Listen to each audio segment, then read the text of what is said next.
75 ఏళ్ల వయసు నుండిన బీజేపీ నాయకులు ముఖ్యమైన ప్రభుత్వ పదవుల్లో ఉండవచ్చా? తప్పనిసరిగా రిటైర్ కావాల్సిందేనా? బీజేపీ రాజ్యాంగంలో ఏమి చెప్పారు? ఆర్ఎస్ఎస్ ఏమి చెబుతోంది? సంఘ్ సిద్ధాంతకర్తలు ఏమి హితబోధ చేశారు? ఎల్కే అద్వానీ, మురళీ మనోహర్ జోషి లాంటి సీనియర్ల విషయంలో ఏమి జరిగింది? ఇప్పుడు మోడీకి ఏమి జరుగుతుంది? మోడీ కూడా ఆ రూల్ ప్రకారం రిటైర్ కావాల్సిందేనా? మోడీని రిటైర్ కావాలని ఆర్ఎస్ఎస్ ఆదేశించిందా? ఆర్ఎస్ఎస్ ఆదేశాలను మోడీ అనుచరులు వ్యతిరేకిస్తున్నారా? ఇలా ఇప్పుడు అనేక ప్రశ్నలు సోషల్ మీడియాలో విపరీతంగా చక్కర్లు కొడుతున్నాయి. మోడీ రిటైర్ అవతారని కొందరు, కారు అని కొందరు విశ్లేషిస్తున్నారు. మోడీ రిటైర్ కావాల్సిందే అని ఆర్ఎస్ఎస్ గట్టిగా చెప్పింది అని ప్రచారం కూడా జరుగుతుంది. మోడీ రిటైర్మెంట్ గురించి ఇంత చర్చ జరగడానికి ప్రధాన కారణాలున్నాయి. ఒకటి, 75 ఏళ్లు దాటిన వారు ముఖ్యమైన పదవుల నుంచి తప్పుకోవాల్సిందే అని ఇటీవలే ఆర్ఎస్ఎస్ చీఫ్ మోహన్ భాగవత్ ప్రకటించారు. मग ते असं म्हणाले 75 वर्ष का आपने किया, लेकिन मैं इसका अर्थ जानता हूं. 75 वर्ष की शाल जब उड़ी जाती है तब उसका अर्थ ये होता है कि अब आपकी आयु हो गई, अब जरा बाजू हमको करने. ఇది మోడీ గురించే అని ప్రచారం జరిగింది. 2025 సెప్టెంబర్ 17కు మోడీకి 75 ఏళ్లు నిండుతాయి. దీన్ని దృష్టిలో పెట్టుకుని మోహన్ భాగవత్ ఈ కామెంట్ చేశారని ప్రచారం జరుగుతుంది. బీజేపీ నాయకులు మాత్రం మోడీ రిటైర్ కాడు అని స్పష్టం చేస్తున్నారు. అసలు బీజేపీ రాజ్యాంగంలోనే 75 ఏళ్లు నిండిన వారు రిటైర్ కావాలనే నిబంధన లేదు అని అమిత్ షా కూడా ఎప్పుడో తేల్చేశారు. पूरे इंडिया अलायंस को कहना चाहता हूं, मोदी जी 75 साल के हो जाए, इससे आपको आनंदित होने की जरूरत नहीं है.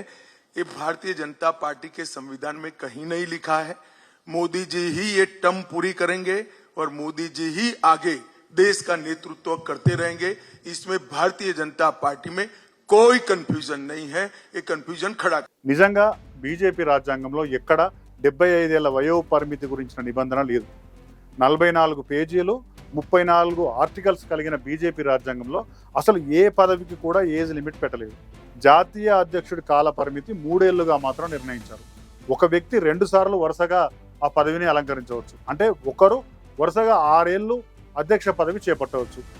ఈ విషయమే ఉంది తప్ప ప్రధానమంత్రి విషయంలో బీజేపీ రాజ్యాంగం ఏ నియమం కూడా పెట్టలేదు. బీజేపీ రాజ్యాంగం పూర్తిగా పార్టీ నిర్మాణానికి, పార్టీ విధానాలకు సంబంధించి మాత్రమే ఉంది. ప్రధానమంత్రి పదవి అంశం రాజ్యాంగ పరిధిలోకి వస్తుంది.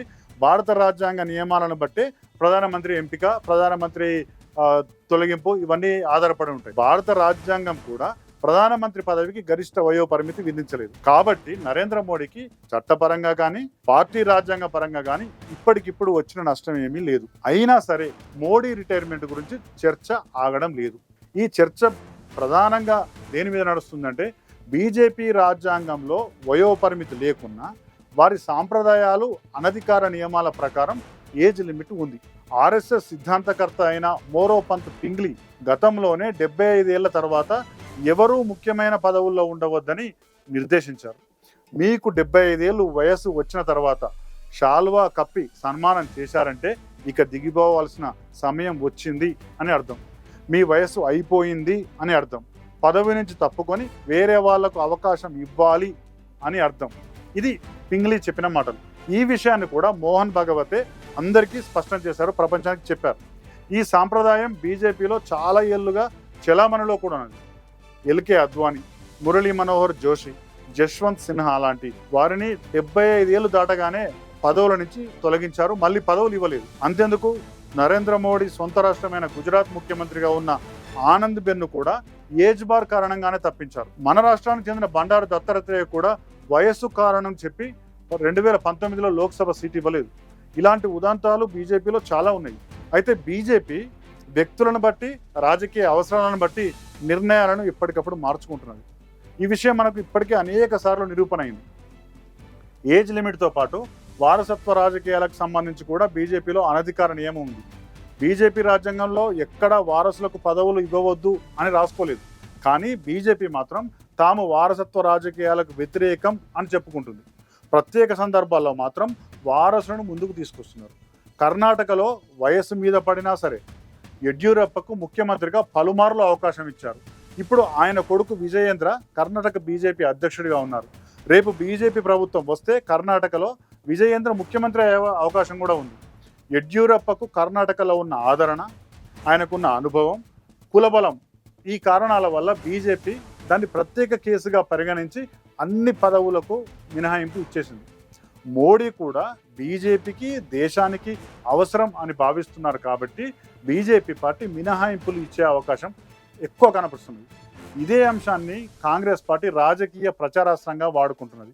ఆర్ఎస్ఎస్ నియమాలను పక్కన పెట్టి మోడీ కుర్చీని పట్టుకొని కూర్చున్నారని తెలంగాణ సీఎం రేవంత్ రెడ్డితో సహా అందరూ కామెంట్ చేస్తున్నారు. ఇక్కడ ఇంకో విషయం, ఏజ్ లిమిట్ గురించి ప్రముఖంగా ప్రస్తావించిన మోహన్ భగవత్ వయసు కూడా 2025 సెప్టెంబర్ 11తో 75 నిండుతుంది. ఆయన కూడా రిటైర్మెంట్ తీసుకుంటారా, ప్రత్యేక కేసుగా కొనసాగుతారా అనే చర్చ కూడా ఇప్పుడు బీజేపీలో నడుస్తుంది.